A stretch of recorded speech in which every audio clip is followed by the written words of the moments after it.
Hello mga bro, magandang araw. Ngayon ay nandito tayo sa bukid. Ayan o, nandito yung mga manok natin o. Ayan o, ang lulusog nila.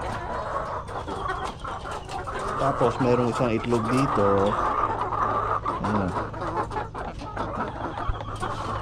Hindi na kami bibili ng itlog. Yan na lang yung almusal or gagamitin namin pagkain. Napapansin nyo, wala pang pagkain. May oras kasi para pakainin sila. Dami na yan. 50 heads. 50 heads. Kunin natin.